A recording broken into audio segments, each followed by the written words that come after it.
Ahojte hviezdičky, welcome back to the show. Vítajte späť. Osľadujúca nádobka.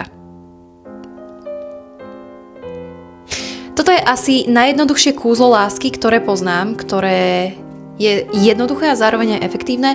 Väčšinou, keď robíme nejaký jednoduchý, naozaj veľmi jednoduchý rituál, tie výsledky sú minimálne alebo nulové. Toto je jedna výnimka.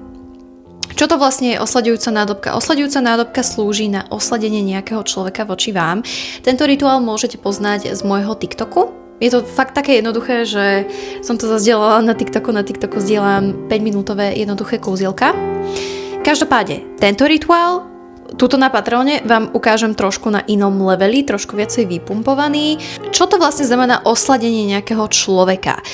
Chceme v niekom spôsobiť sladké emócie, sladké sny, sladké romantické možno, že predstavy, pokiaľ si potrebujete niekoho ku sebe nakloniť. A inak, toto je kúzlo lásky, ale môžete to použiť na rodinných členov, na kamarátov, pokiaľ ste s niekým pohádaní a chcete si trošku zlepšiť vzťahy.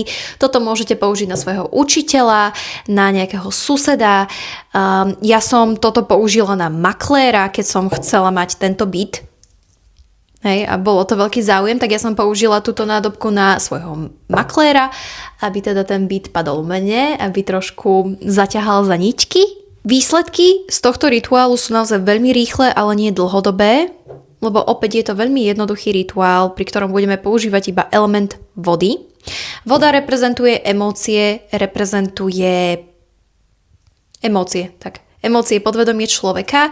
Ak vám neodpisuje mucko, ak si chcete získať nejakého konkrétneho človeka, ktorý sa vám páči, ak chcete, aby vám niekto napísal. Na pritiahnutie ex-partnera, áno, pokiaľ ste neskončili nejako veľmi negatívne. A pokiaľ váš ex-partner nie je momentálne vo vzťahu s nejakou inou ženou, toto vám ho môže pritiahnuť.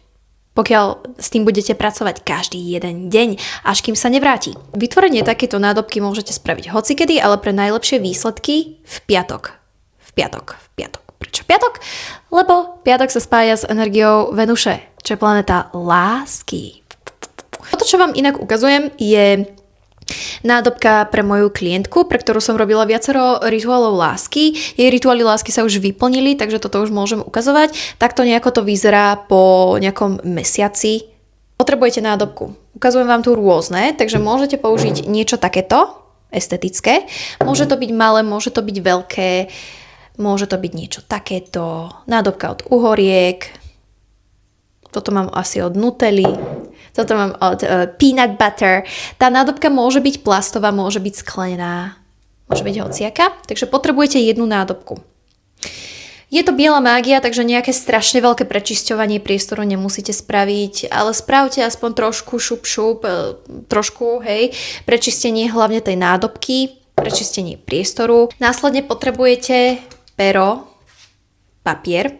Keby máte vytlačenú fotku vášho cieľa, toto by bolo úplne najlepšie a na tú fotku, cez tú fotku, okolo jeho tváre si napíšete jeho celé meno a dátum narodenia 3-krát alebo jej celé meno a dátum narodenia 3-krát. Opäť pre mysel, fyzické telo a dušu, energiu toho človeka.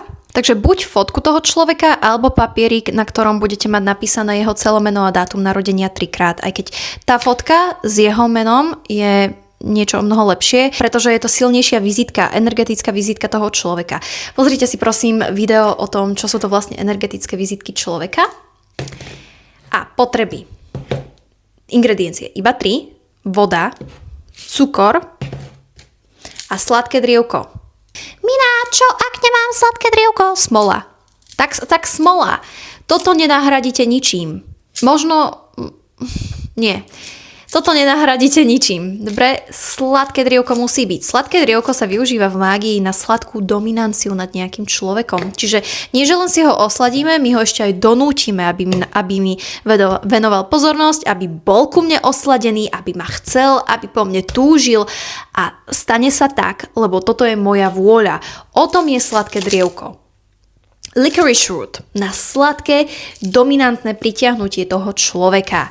Taká pripomienka, pokiaľ vás ten človek naozaj nechce, že voči vám nie je ani trošku otvorený, tento rituál na neho nebude mať silu, aspoň nie takú, ako vy si želáte.